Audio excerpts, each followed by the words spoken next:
Ivanka weren't my daughter, perhaps I'd be dating her. You know. Stop it! Oh, it's so weird. Woody Allen?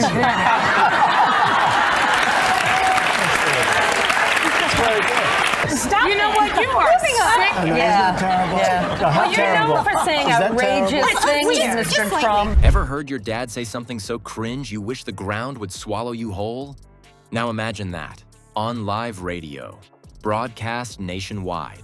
That's what Ivanka had to deal with when Howard Stern baited Donald Trump into sharing eyebrow-raising comments about her.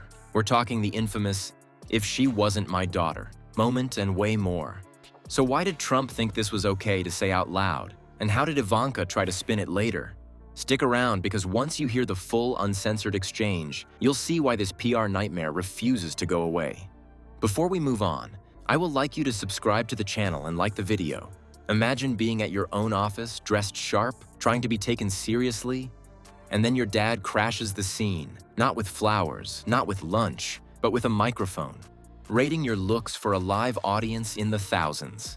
That's basically what happened to Ivanka when Donald Trump sat down with Howard Stern back in 2004. Donald, do you ever discuss sex with your daughter? No. You do not? No. You've never sat And I down? have a feeling we're not going to hear. Yeah, no. You know about sexual predators and things like that. Right. I mean, You are one. All right, I was going to say that, but it's true. Another embarrassing video from a 2006 Howard Stern show has surfaced. It shows Trump alongside daughter Ivanka and son Don Jr. joking about being a sexual predator. This wasn't some private family joke. This was national radio. Trump leans in, all casual, and drops the now infamous line, "If she wasn't my daughter, perhaps I'd be dating her." You could almost hear the collective awkward cough of America. In the 2004 broadcast, Stern teed it up with, "You know your daughter's a piece of ass," and Trump, instead of shutting it down, doubled down, praising her body and even affirming her attractiveness for the audience to chew on. What started off as your standard Stern interview, celebrity poked, celebrity laughs, spiraled into a moment that lived far beyond the news cycle it was born in. Most beautiful girl in the world, you know, I would marry her. These types of things, most people, certainly politicians, don't say. Ivanka Trump. You know who's one of the great beauties of the world, according to everybody, and I helped create her? Who? Ivanka. During the campaign and even now, people quote these interviews that I did with him. Big time. I was quite surprised when they dragged out every single Donald Trump interview I had done. And in some ways, I felt it was unfair to Trump. But really, it was in a very joking scenario. He was not comparing his life to a Vietnam vet. It was ha, ha, ha, and this and that. But it wasn't just quirk. It was textbook awkward with a lasting aftertaste. And let's be clear, this wasn't a one-time fluke. Trump had built a whole media persona on being unfiltered, especially on Stern's show. He'd weigh in on women's bodies, ratings, sexual topics with zero hesitation. Stern knew the playbook. Serve something inappropriate. Watch Trump swing. That chemistry might have been radio gold for shock value, but when the woman in the conversation is your own adult daughter, it hits a whole other register of, did he just say that? Now think about Ivanka's public brand. Polished, tailored, zero hair out of place. The businesswoman who speaks in careful, measured tones about entrepreneurship and empowerment. The last thing that image pairs with is a dad on shock jock radio turning her into a dating hypothetical. The contrast was so sharp you could slice cheese with it. Like if Martha Stewart's mom went on TV and started sharing her Tinder swipes. No one needed that picture. It's kind of like your dad digging up your middle school diary and reading aloud the page about your crush. Except he's doing it on Thanksgiving in front of all your cousins, neighbors, and half the town. Donald Trump, hands down, whenever you put him on the air, now this is before he was running for president, he was an open book. We have to talk about Donald Trump. He's a big character in the book because he was a big character on my show. Well, that's what I was going to say. Yeah. You say one of your best guests ever. They were fond of quoting that Donald Trump had said something to the effect that STDs were his personal Vietnam. Then passing it to a late-night host for follow-up questions.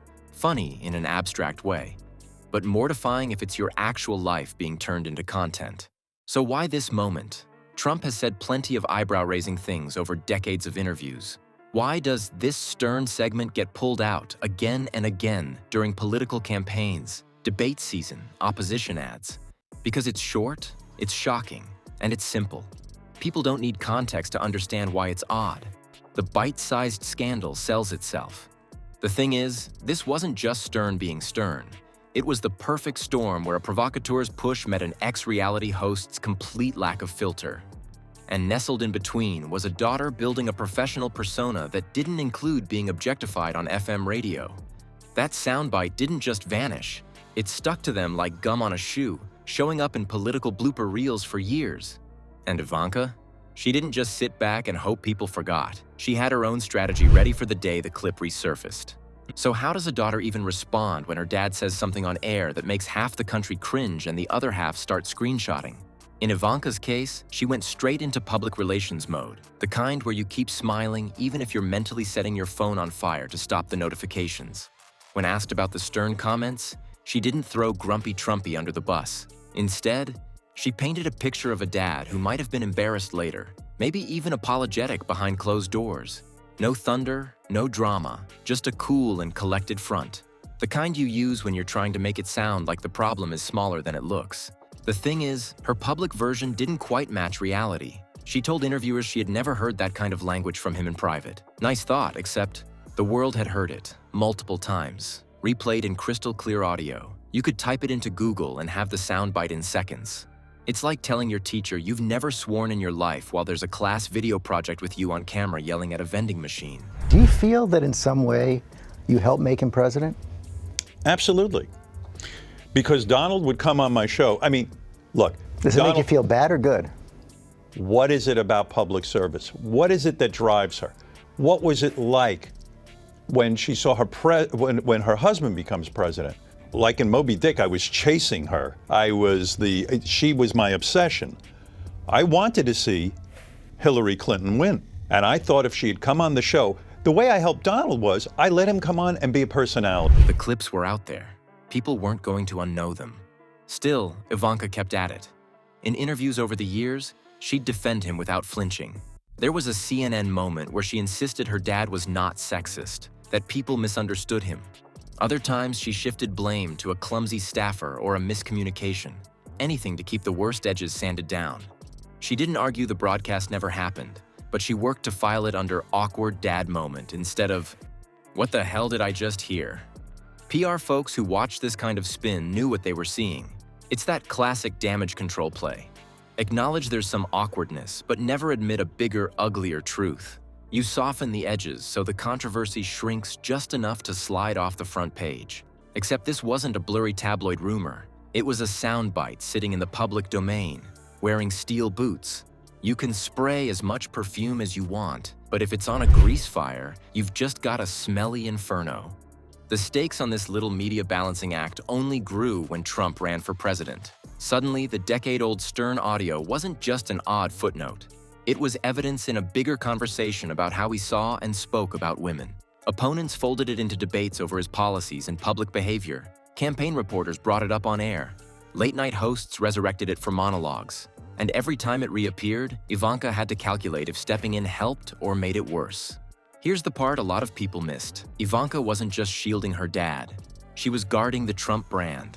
For the family, brand wasn't just about logos and shiny water bottles. It was a giant dollar sign that depended on maintaining a glossy image. A scandal-dense perception, and perception determines market value. If the Trump name smells bad, the hotels, the merchandise, the licensing deals all take a hit. Ivanka knew that, and if protecting Donnie Diaper's public image meant swallowing the cringe, she swallowed it. But no matter how many TV smiles she gave, the truth is, the original audio was like permanent marker on the political family album. The jokes, the awkward pauses, the "if she wasn't my daughter" line. You can't scrub it clean.